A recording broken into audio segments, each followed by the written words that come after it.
Tidak semua kelelahan terlihat. Ada yang tubuhnya masih kuat tetapi jiwanya hampir menyerah. Ada yang tersenyum di luar, tetapi di dalamnya berisik oleh kecemasan yang tak pernah benar-benar tenang. Manusia mengejar bahagia dengan berbagai cara, dengan uang, dengan pencapaian, dengan validasi, dengan cinta, dengan hiburan, dengan pelarian. Namun semakin jauh ia berlari, semakin ia sadar bahwa bahagia tidak selalu berada di ujung pencapaian. Kadang bahagia tidak datang ketika kita mendapatkan lebih banyak, tetapi ketika kita belajar menerima lebih sedikit dan menyerahkan lebih banyak pada Tuhan. Stoikisme mengajarkan satu hal yang sederhana namun berat untuk dijalani. Kita tidak bisa mengontrol apa yang terjadi pada hidup, tetapi kita bisa mengontrol bagaimana hati meresponsnya. Islam mengajarkan sesuatu yang lebih dalam, bahwa ketenangan sejati tidak lahir dari kendali atas dunia, melainkan dari ketundukan kepada Allah. Di antara semua jalan yang dicari manusia untuk merasa cukup, ada satu jalan yang sering diabaikan, padahal di sanalah hati paling dekat dengan sumber ketenangan, sholat. Kelelahan yang tak pernah ditanyakan. Banyak orang hidup dalam mode bertahan, bangun pagi dengan pikiran berat, menjalani hari dengan beban tak terlihat, menutup malam dengan rasa lelah yang tak terjelaskan. Mereka bertanya, mengapa hidup terasa berat meski semuanya terlihat baik-baik saja? Mengapa kebahagiaan terasa sementara? Mengapa setelah satu impian tercapai, hati justru merasa kosong? Stoikisme menjawab, karena manusia sering menggantungkan ketenangan pada hal yang tidak bisa ia kendalikan. Islam menjawab lebih dalam, karena hati tidak akan tenang kecuali dengan mengingat Allah. Dan di antara semua bentuk mengingat Allah, sholat adalah yang paling utuh. Sholat bukan hanya ritual, ia bukan hanya gerakan tubuh, ia bukan hanya rutinitas harian. Sholat adalah momen ketika manusia berhenti melawan kehidupan dan mulai berdamai dengan takdir, manusia dan kegelisahan yang tak pernah selesai. Kita sering berpikir bahwa kebahagiaan akan datang saat masalah hilang, saat rezeki lancar, saat hidup stabil, saat semua rencana berjalan sesuai harapan. Namun para filsuf stoik seperti Epictetus dan Marcus Aurelius mengingatkan, hidup tidak pernah sepenuhnya berada dalam kendali kita. Selalu ada kehilangan, selalu ada ketidakpastian, selalu ada hal yang tidak berjalan sesuai rencana. Jika kebahagiaan kita bergantung pada kondisi eksternal, maka hati kita akan selalu rapuh. Islam memberikan jalan yang lebih kokoh, mengarahkan kebahagiaan pada hubungan dengan Allah, sesuatu yang tidak bisa dirampas oleh dunia, dan sholat adalah poros dari hubungan itu. Tempat manusia berhenti melawan realitas. Di dalam sholat, manusia belajar satu pelajaran paling berat sekaligus paling membebaskan, berserah. Takbir mengajarkan bahwa Allah lebih besar dari semua ketakutan. Ruku mengajarkan kerendahan hati di hadapan ketentuannya. Sujud mengajarkan bahwa kita tidak perlu menjadi pusat semesta. Salam mengajarkan kedamaian setelah penerimaan. Stoikisme mengajarkan amor fati, mencintai takdir. Islam mengajarkan ridha, menerima kehendak Allah dengan lapang dada. Keduanya bertemu dalam satu titik. Ketenangan lahir saat kita berhenti melawan apa yang tidak bisa kita ubah. Dan sholat adalah latihan paling nyata untuk itu. Kebahagiaan yang tidak bergantung pada hasil. Kita sering berpikir bahagia berarti mendapatkan apa yang kita mau. Namun semakin dewasa, semakin kita sadar bahwa mendapatkan semua keinginan tidak selalu membawa damai. Stoikisme berkata, kurangi keinginanmu bukan tambah kepemilikanmu. Islam berkata, cukupkan hatimu dengan apa yang Allah berikan. Sholat melatih hati untuk tidak terlalu bergantung pada dunia. Di dalam sholat kita diingatkan bahwa rezeki bisa datang dan pergi, status bisa naik dan turun, manusia bisa mendekat dan menjauh, tetapi Allah tetap ada. Di sanalah kebahagiaan yang tidak rapuh mulai tumbuh. Dari kewajiban menjadi tempat pulang. Pada awalnya banyak orang sholat karena kewajiban, terburu-buru, tanpa kehadiran hati, sebatas menggugurkan tanggung jawab. Namun ada fase ketika seseorang mulai merasakan sesuatu yang berbeda. Ia mulai sadar bahwa sholat bukan beban, melainkan tempat berlindung, bahwa sujud bukan sekadar gerakan, melainkan tempat meletakkan kegelisahan, bahwa doa bukan sekadar kata-kata, melainkan pengakuan jujur tentang keterbatasan diri. Perlahan sholat berubah dari rutinitas menjadi ruang aman, tempat di mana ia tidak perlu berpura-pura kuat, tidak perlu terlihat baik-baik saja, tidak perlu memikul semua sendiri. Menerima apa yang tak bisa dikendalikan. Seorang stoik yang bijak tidak mengeluh tentang hujan. Ia menerima bahwa hujan berada di luar kendalinya. Seorang mukmin yang bijak tidak mengeluh tentang takdir. Ia menerima bahwa semua berada dalam kebijaksanaan Allah. Solat mengajarkan hal ini secara praktis. 5 kali sehari, manusia diingatkan bahwa ia bukan penguasa hidupnya. Ia hanya hamba. Ia hanya pelaku. Ia hanya penerima ketentuan. Dan di sanalah hati menjadi ringan. Karena sebagian besar penderitaan bukan berasal dari kenyataan, tetapi dari keinginan kita untuk mengendalikan sesuatu yang bukan milik kita. Kebahagiaan yang tenang bukan meledak-ledak. Dunia menjual kebahagiaan dalam bentuk sensasi. Euforia pencapaian kemenangan sorotan. Namun kebahagiaan dari solat berbeda. Ia tidak selalu meledak-ledak. Ia tenang. Ia stabil. Ia dalam. Ia seperti danau yang tidak bergolak, meski angin kehidupan datang dan pergi. Stoikisme menyebutnya ataraksia, ketenangan batin. Islam menyebutnya sakinah, ketentraman dari Allah. Dan solat adalah jalan menuju keduanya.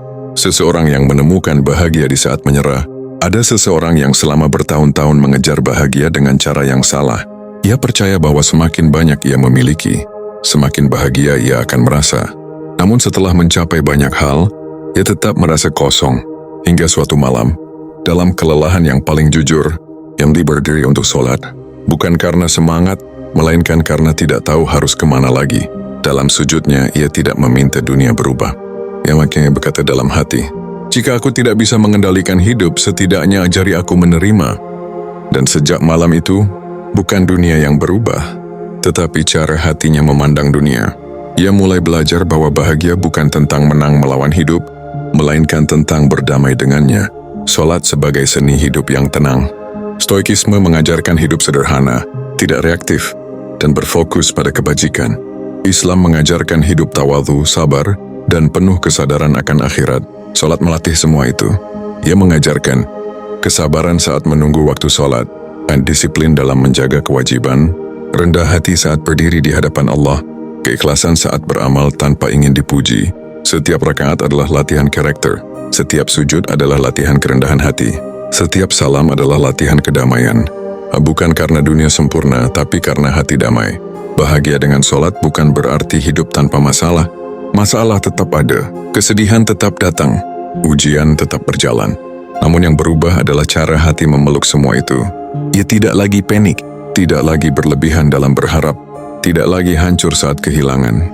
Ia menjadi seperti seorang stoik yang tenang di tengah badai, dan seperti seorang mukmin yang yakin bahwa semua memiliki hikmah.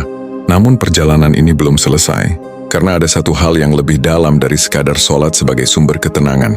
Ada rahasia tentang bagaimana solat mengubah cara kita memandang penderitaan, menguatkan jiwa saat kehilangan, menjadikan hati kebal dari kekecewaan, dan membawa manusia menuju kebahagiaan yang tidak tergantung pada dunia sama sekali.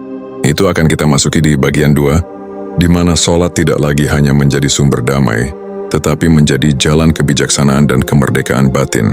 Berbahagialah dengan solat bagian 2. Solat seni menerima takdir dan kebebasan batin.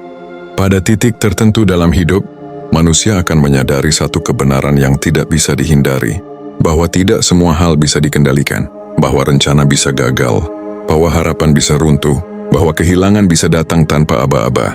Dan di sanalah ujian terbesar manusia dimulai, bukan tentang apa yang terjadi, tetapi tentang bagaimana ia menerima apa yang terjadi. Stoikisme menyebutnya sebagai batas antara apa yang bisa kita kendalikan dan apa yang tidak. Islam menyebutnya sebagai batas antara ikhtiar dan tawakal.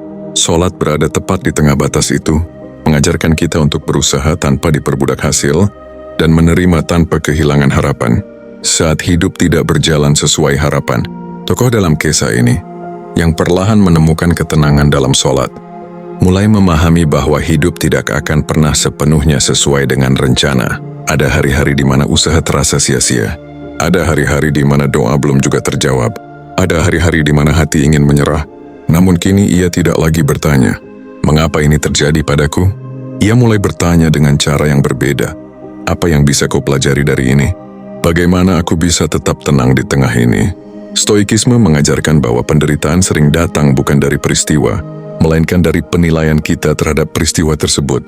Islam mengajarkan bahwa setiap ujian memiliki hikmah, meski hikmah itu belum selalu terlihat. Dan solat menjadi ruang di mana semua pertanyaan itu dilembutkan. Solat sebagai tempat menyerahkan hal yang tak bisa diubah. Di luar solat, manusia sering mencoba mengendalikan segalanya. Ia ingin memastikan semuanya berjalan sesuai keinginannya. Ia ingin memastikan tidak ada yang salah. Ia ingin memastikan tidak ada yang hilang. Namun di dalam sholat manusia diajarkan untuk melepaskan. Saat mengangkat tangan untuk takbir, seolah ia berkata, "Aku tidak memegang kendali penuh atas hidup ini."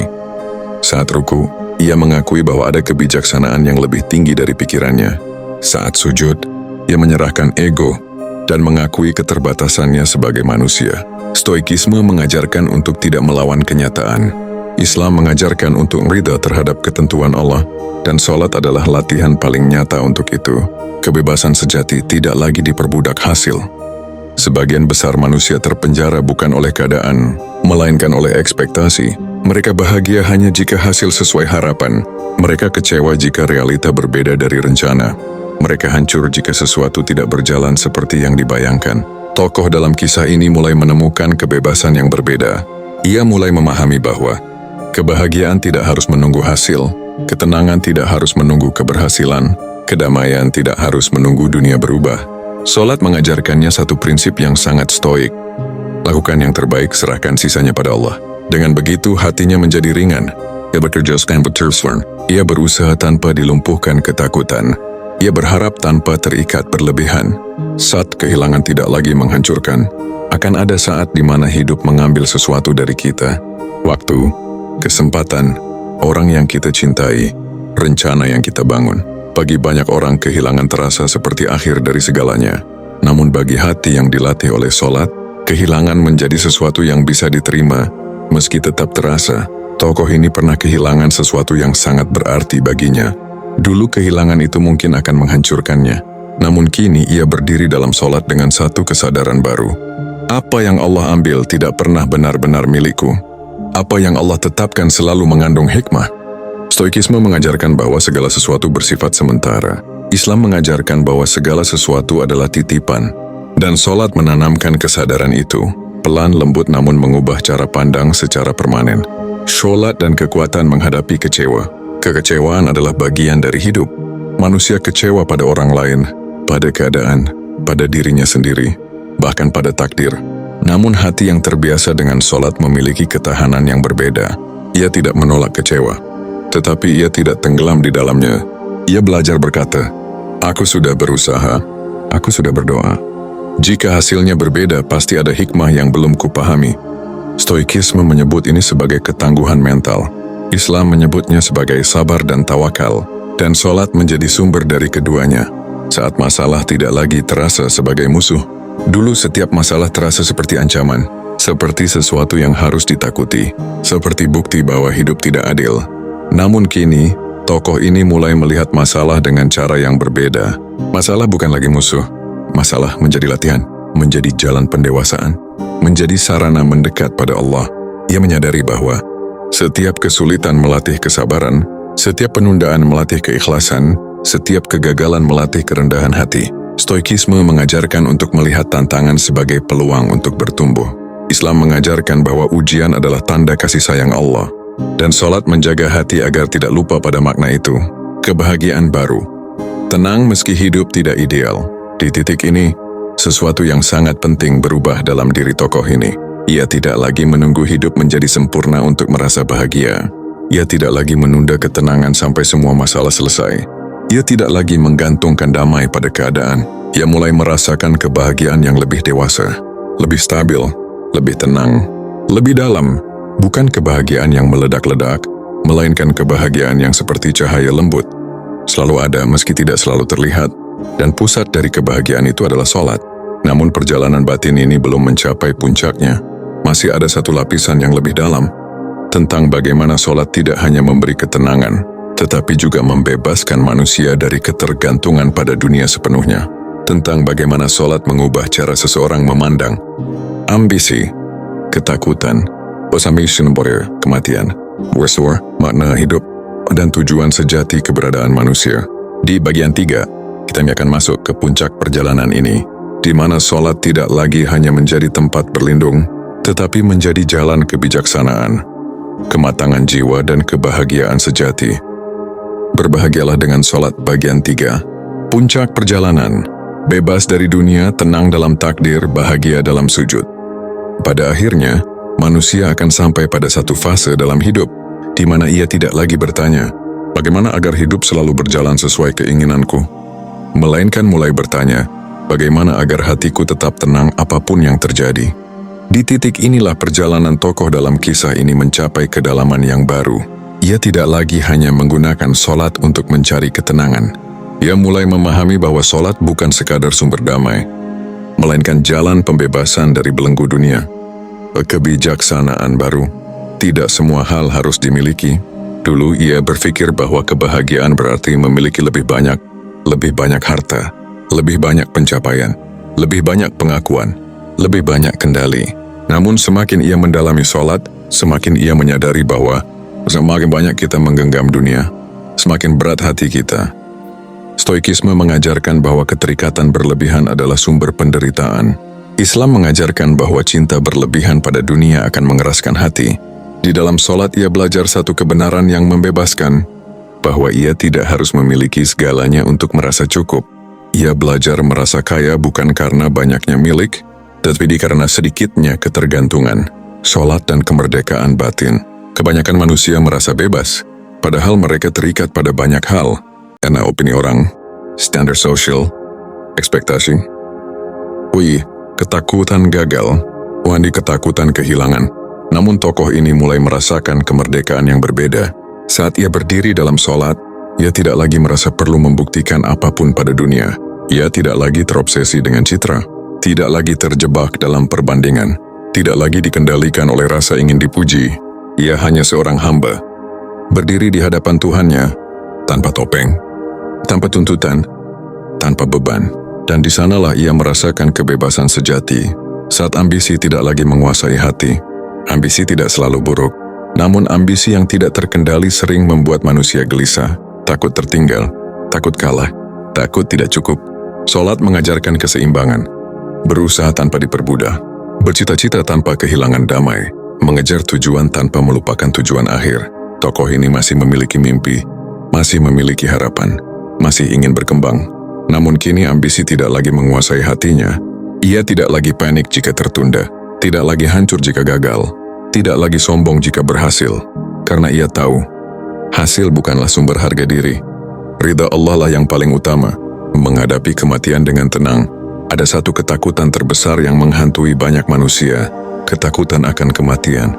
Banyak orang takut kehilangan dunia, takut meninggalkan yang dimiliki, takut tidak sempat meraih semua keinginan. Namun solat mengubah cara tokoh ini memandang kematian. Setiap sujud mengingatkannya bahwa ia berasal dari tanah. Setiap salam mengingatkannya bahwa hidup ini sementara. Setiap doa mengingatkannya bahwa ada kehidupan yang lebih abadi. Stoikisme mengajarkan bahwa kematian adalah bagian dari alam. Islam mengajarkan bahwa kematian adalah pintu menuju akhirat. Dan solat menjadikan kematian bukan lagi musuh, melainkan pengingat untuk hidup dengan lebih bermakna. Kebahagiaan yang tidak terguncang oleh perubahan. Pada titik ini, kebahagiaan tokoh ini tidak lagi rapuh. Ia tidak hancur saat dunia mengecewakan. Ia tidak sombong saat dunia memujinya. Ia tidak takut saat dunia berubah. Karena pusat kebahagiaannya tidak lagi berada di luar, melainkan di dalam hubungannya dengan Allah. Solat menjadi jangkar, menjadi kompas, menjadi tempat pulang. Dunia boleh berubah, keadaan boleh naik turun, nasib boleh tak terduga. Namun hatinya tetap tenang, karena ia tahu kemana harus kembali. Solat bukan beban, melainkan anugerah. Di masa lalu ia menganggap solat sebagai kewajiban yang berat, sebagai tugas yang harus diselesaikan, sebagai rutinitas yang terkadang terasa membebani. Namun kini, ia melihat solat dengan cara yang sepenuhnya berbeda. Solat bukan lagi beban, melainkan anugerah. Bukan lagi kewajiban, melainkan kesempatan. Bukan lagi rutinitas, melainkan pertemuan dengan Tuhan. Ia menyadari bahwa tidak semua orang diberi kemampuan untuk merasakan manisnya solat. Dan kini, ia bersyukur karena hatinya telah dibukakan untuk merasakannya. Pesan untuk setiap jiwa. Jika kamu merasa hidup terlalu berat, jika kamu merasa dunia terlalu menuntut, jika kamu merasa hatimu sering lelah, jika kamu merasa kebahagiaan terasa jauh, cobalah untuk tidak hanya menjadikan solat sebagai kewajiban, tetapi sebagai tempat bersandar. Jadikan solat sebagai ruang untuk melepas beban, sebagai tempat untuk menyerahkan ketakutan, sebagai jalan untuk menerima takdir, sebagai sumber untuk menemukan damai. Karena bahagia dengan solat bukan berarti hidup tanpa masalah, melainkan hidup dengan hati yang tidak mudah runtuh, nada tenang dalam dan membekas. Mungkin dunia tidak akan selalu ramah, mungkin hidup tidak akan selalu mudah, mungkin rencana tidak akan selalu berjalan mulus. Namun selama kita memiliki sholat, kita memiliki tempat untuk kembali, tempat untuk menguatkan hati, tempat untuk menemukan makna. Berbahagialah dengan sholat, karena di sanalah jiwa menemukan rumah, di sanalah hati menemukan ketenangan, dan di sanalah manusia menemukan versi terbaik dari dirinya. Jika narasi ini terasa seperti pengingat yang kamu butuhkan hari ini, biarkan ia menjadi bagian dari perjalanan batinmu. Dukung channel Nafas Baru dengan menyukai video ini, berlangganan untuk menemani setiap langkah refleksi, dan bagikan kepada mereka yang mungkin sedang mencari ketenangan. Karena terkadang, satu nafas yang lebih sadar bisa mengubah cara kita memandang hidup